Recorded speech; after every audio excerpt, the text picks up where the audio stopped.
కోసింగి బహిరంగ సభలో మాజీ మంత్రి కేటీఆర్ మాట్లాడుతున్నారు. లైవ్ లో చూద్దాం. అక్కడ ఒక తమ్ముడు 2001 నుంచి ఉన్న ఒక తమ్ముడు చారి చచ్చిపోతే అక్కడ పోయి ఆ కుటుంబాన్ని పరామర్శించి కొంత ఆర్థిక సాయం చేసి ఇటు దిక్కు వస్తుంటే కోసిగి దాకా వచ్చేటప్పుడు మార్గ మధ్యంలో ఒక ఊరు ఎదురొచ్చింది. పెద్ద బోర్డు పెట్టున్నది, లగచర్ల గ్రామ పరిధి ప్రారంభం, లగచర్ల గ్రామ పరిధి ప్రారంభం అని రాసున్నది. మరి అప్పట్లో రేవంత్ రెడ్డి చెప్పిండు కదా, ఇక్కడ మా కొడంగల్ భూములల్లా తొండలు కూడా గుడ్లు పెట్టాయి కదా అన్నాడు కదా. మరి నిజంగానే ఇక్కడ తొండలు గుడ్లు పెడుతున్నాయా లేవా అని నేను, మా సబితక్క, నరేందర్ రెడ్డి అందరం అక్కడ దిగి చూసినాం. ఇప్పుడు మీరు కావాలంటే పోయేటప్పుడు మీరు కూడా చూడొచ్చు. లగచర్ల గ్రామ పరిధి ప్రారంభం అని బోర్డు ఉంది. బోర్డు పక్కకే భూముల నిండా పచ్చని వరి పంటలు బ్రహ్మాండంగా మొత్తం ఇక్కడికెళ్ళి అక్కడ దాకా విస్తరించున్నాయి. మరి నేను అనుకుంటే ముఖ్యమంత్రి ఉండి ఎవడన్నా అబద్ధం చెప్తాడా? ముఖ్యమంత్రి ఉన్నోడు ఎవరన్నా అబద్ధం చెప్తారా? తొండలు గుడ్లు పెట్టాయి కొడంగల్ భూములల్లా అన్నాడు. పెడుతున్నాయా? మరి తొండలు గుడ్లు పెడుతున్నాయా? కొడంగల్ భూములల్లా పెడుతున్నాయా? పెడతలేవా? పంటలు వండుతున్నాయా? కొంటుండా ముఖ్యమంత్రి? పంటలు బోనస్ ఇస్తుండా? కందులు కొంటుండా? రైతు బంధు వడ్డదా? మొన్ననే చెప్పే కదా ముఖ్యమంత్రి అబద్ధం చెప్తాడా? మీరు అబద్ధం చెప్తున్నారు. ముఖ్యమంత్రి కోసుకొచ్చిండు. కోసుకొచ్చి ఏం చెప్పిండు? టకీ టకీ టకీ టకీ అట. మేము నిజమే అనుకుంటుమి.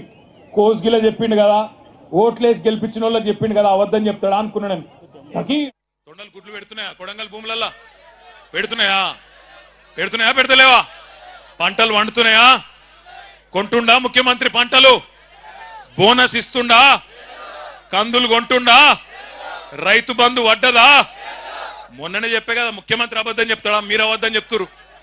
ముఖ్యమంత్రి కోసుకొచ్చిండు. కోసుకొచ్చి ఏం చెప్పిండు? టకీ టకీ టకీ టకీ అట. మేము నిజమే అనుకుంటుమి. కోసుగిలా చెప్పిండు కదా, ఓట్లేసి గెలిపించిన వాళ్ళకి చెప్పిండు కదా, అబద్ధం చెప్తాడా అనుకున్నా నేను. టకీ టకీ మన పడతాయి అన్నాడు. టకీ లేదు, టుకీ లేదు. ఇప్పటిదాకా ఏది దిక్కులేదు. ఒక్కల కన్నా ఇక్కడ మొత్తం కొడంగల్లా రైతు బంధు పైసలు పడ్డోళ్ళు ఒకసారి శైలా పట్టుర్రి. రైతు బంధు పైసలు పడ్డాయా? ఒకసారి పడనోళ్ళు శైలా పట్టండి. ఒక్కసారి వెనకకు తిప్పండి అమ్మా, కెమెరాలు వెనకకు తిప్పండి దయచేసి. జర మంచిగా శైలా పట్టుర్రి. కెమెరాలు తిప్పురి తమ్మి. రైతు బంధు రానోళ్ళు చెయ్యూపురి అడ్డంకి ఇట్లా రాలేదు రాలేదు రాలేదు రాలేదు అని. రేవంత్ రెడ్డి కనబడుతుందా? రైతు బంధు రాలే. రుణమాఫీ కానోళ్ళు ఒక్కసారి శైలావట్టు. రుణమాఫీ జరగనోళ్ళు జరగలేదా? మీ కొడంగల్ కూడా స్పెషల్గా ఏం వేస్తలేడా టకీ టకీమని? లేవా? ఎక్కడ ఇవ్వలకే అయిపోయినా కొడంగల్ మందం నూకుతుండేమో వెనకకెళ్ళి అనుకున్నా నేను. లేదా అది కూడా బోనస్ పడ్డదా? టకీ టకీ టకీమని. ఆడబిడ్డలకు 2500 వచ్చిందా? టకీ టకీ టకీమని. రాలే. తులం బంగారం పడ్డదా? టక్కు టక్కుమని. రాలే. స్కూటీలు వచ్చినాయా చెల్లె నీకు? స్కూటీలు రాలే. మరి ఎవలకేమిచ్చిండు 14 నెలల్లో? ఎవలకేమిచ్చిండు? ఏమిచ్చిండంటే ఒకటి మాత్రం బాగా ఇచ్చిండు. అల్లునికి కట్నం కింద లగచర్ల భూములు, అక్కింపేట భూములు ఇచ్చినందుకు మాత్రం సూటి పెట్టిండు. మా ఆడబిడ్డలు, గిరిజన ఆడబిడ్డలు ఒక్కసారి యాద్ చేసుకోండి.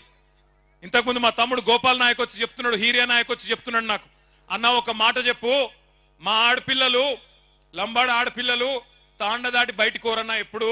అసొంటిది మంత్రులు పోయే ఢిల్లీకి మా ఊళ్ళని పోయేటట్టు చేసిండన్న రేవంత్ రెడ్డి. ఆ మాట చెప్పు అందరికీ అని చెప్పిండు. ఒక్కసారి యాద్ చేసుకోండి ఏం జరిగింది 14 నెలల్లో. మీ మీదికి బలవంతంగా ఇక్కడ అదాని కంపెనీ పెడతా అంటే, అల్లుడు ఫార్మా కంపెనీ పెడతా అంటే భూములు గుంజుకున్న తందుకు ఒక కుతంత్రంతో రేవంత్ రెడ్డి ప్రభుత్వం మీ మీదికి వచ్చి ఆనాడు అధికారులు ఇక్కడికి వస్తే ఆ అధికారుల మీదికి మీరు మరలబడి అడిగినరు. ఎట్లిస్తామయ్యా? 65-70 లక్షల ఎకరం ఉండే భూమి నువ్వు 10 లక్షలు ఇస్తామంటే ఎట్లిస్తాం? ఇయ్యం, మేము మా ప్రాణం పైన ఇయ్యం, ఏం చేసుకుంటావో చేసుకోపో అన్నారు. అంటే ఆ రోజు ఏమైంది?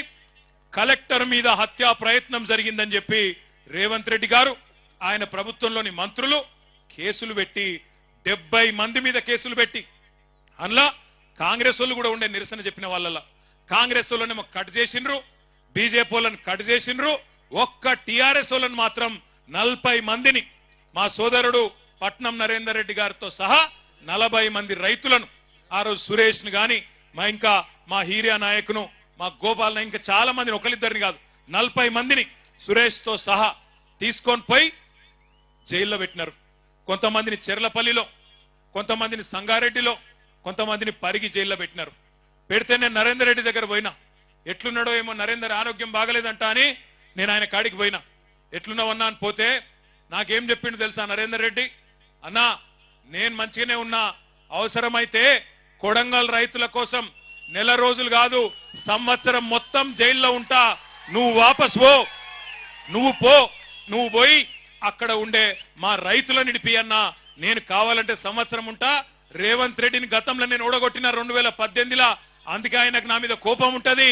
కానీ ఆయన కోపం ఆయన తీరేదాకా నన్ను జైల్లో ఉండమంటే ఉంటా, గాని వాళ్ళ నిడిపి అన్నా, వాళ్ళ కోసం పో అన్నాడు. అప్పుడు నేను, మా సత్యవతి రాథోడ్ గారు, సబితక్క, శ్రీనివాస్ గౌడ్ అన్న, ఆర్ఎస్ ప్రవీణ్ అన్న, మాలోత్ కవితమ్మ అందరం కలిసి ఈ రైతు ఆడబిడ్డలు, నిజానికి మీకు తెలుసు నేను దుర్యోధనుడు అని ఉత్తగానే అనలే. దుర్యోధనుడు ఒకప్పుడు పాండవులను వాళ్ళ ఊళ్ళో ఉండనీయకుండా అడవికి పంపించిండు. ఓ గట్లనే రేవంత్ రెడ్డి కూడా మా ఆడబిడ్డలను వాళ్ళ తాండలో ఉండనీయకుండా అర్ధరాత్రి వాళ్ళ తాండల మీదడి తలుపులు వలగొట్టి ఆడోళ్లను ఇష్టం వచ్చినట్టు వాళ్ళను ముట్టడమే కాకుండా, ఇష్టం వచ్చినట్టు అవమానించడమే కాకుండా, బూతులు మాట్లాడటమే కాకుండా, పుట్టకొకలు చెట్టుకొకలు అన్నట్టు ఎక్కడోళ్ళనక్కడ జంగల్ పొంట ఉరికిచ్చిండు. అందుకే నేనన్న దుర్యోధనుడు అని ఉత్తగానే అనలే. ఆ రకంగా భూములు గుంజుకునే ప్రయత్నం చేస్తే ఢిల్లీకి పోయినాం. ఢిల్లీకి పోయి అక్కడ మా ఆడబిడ్డలు గర్జించినారు. 9 నెలల గర్భవతి సోదరి జ్యోతి, 9 నెలలు నిండి ఎప్పుడు కొడుకు ఉడతాడో ఎప్పుడు బిడ్డ ఉడతాడో తెలియదు. మేమన్నాం, వద్దు బిడ్డ, నువ్వు ఉండు, నీకు వైద్య సాయం కావాలి, డాక్టర్ కావాలి, ఎప్పుడేమైతుందో నువ్వు ఉండు బిడ్డ, ఇక్కడనే ఉండు అంటే, లేదన్నా నా భర్తను జైల్లో పెట్టినరు, నేను వస్తా అని చెప్పి ఢిల్లీకి వచ్చింది. ఢిల్లీకి వచ్చి శివంగిలాగా ఒక సింహం పిల్లలక గర్జించింది మన లగచర్ల జ్యోతి. ఇక్కడే ఉన్నది మన కిష్టిబాయి, అట్లే మా దేవి, మా సోనీబాయి, వీళ్ళందరూ కూడా ఆ రోజు ఢిల్లీకి వచ్చి వాళ్ళ బాధను అక్కడ హ్యూమన్ రైట్స్ కమిషన్ ముందు, షెడ్యూల్డ్ కమిషన్ ముందు, షెడ్యూల్డ్ కాస్ట్ కమిషన్ ముందు, షెడ్యూల్డ్ ట్రైబ్ కమిషన్ ముందు, అందరి ముందు ఢిల్లీలో పెద్దల ముందు చెప్పడం జరిగింది. చెప్పిన తర్వాత ఆఖరికి న్యాయం ధర్మం ఉంటది కాబట్టి 40 రోజులకు మరి కోర్టు ద్వారా మనకు న్యాయం లభించింది. అందరు బయటకు వచ్చిండ్రు.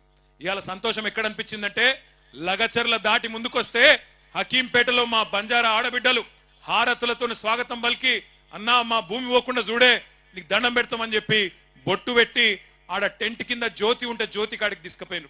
ఏ జ్యోతి అయితే ఆనాడు 8-9 నెలల గర్భవతి ఉండేనో, ఇవాళ ఆమెకు బిడ్డ పుట్టింది. బిడ్డ పుట్టి ఇవాళ సరిగ్గా 20 రోజులు. నన్ను సీదా ఆడికి తీసుకుపోయినరు.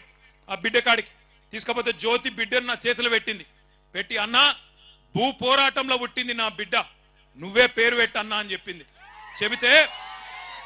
చెబితే నాకు నిజంగానే నా బిడ్డకు కూడా నేనే పేరు పెట్టలే, మా నాయన పెట్టిండు. కాబట్టి మరి నాకు ఇక మా చెల్లె జ్యోతి అవకాశం ఇచ్చింది కాబట్టి, నీ బిడ్డ భూమి పోరాటంలో పుట్టింది, మరి నేను 3 పేర్లు చెప్తా, నీ ఇష్టం ఉన్న పేరు నువ్వే చూసుకో అని చెప్పిన. నేను ఏంటిది అన్నది, ఒక వాళ్ళ ఇంటి పేరు పాత్లావతేనా, పాత్లావత్. నేనేమన్నా అంటే పాత్లావత్ భూమి, ఒక పేరు భూమి, ఆడపిల్ల కాబట్టి భూమి.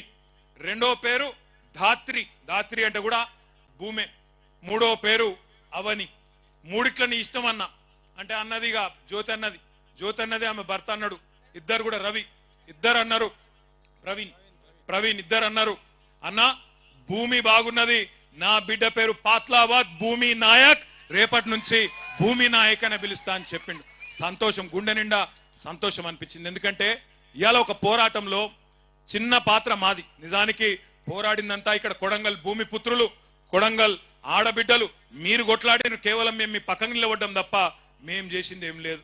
కానీ మీ ఎమ్మెల్యే, ముఖ్యమంత్రి మీ ఓట్లతో గెలిచినోడు, మీకేమన్నా మంచి చేయాల్సినోడు ఏం చేస్తున్నాడు? ఇవాళ 70 మంది మీద కేసులు పెట్టి 40 మందిని 40 రోజులు జైల్లో పెట్టి ఆడబిడ్డలను గోసవుచ్చుకున్నాడు.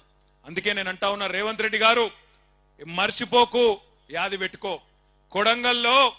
కొడంగల్లో ఉండే మా గిరిజన బంజారా బిడ్డలు తలుసుకుంటే రేపు చిత్తుగా ఖచ్చితంగా నిన్ను ఓడగొట్టి ఇంటికి పంపిస్తారు.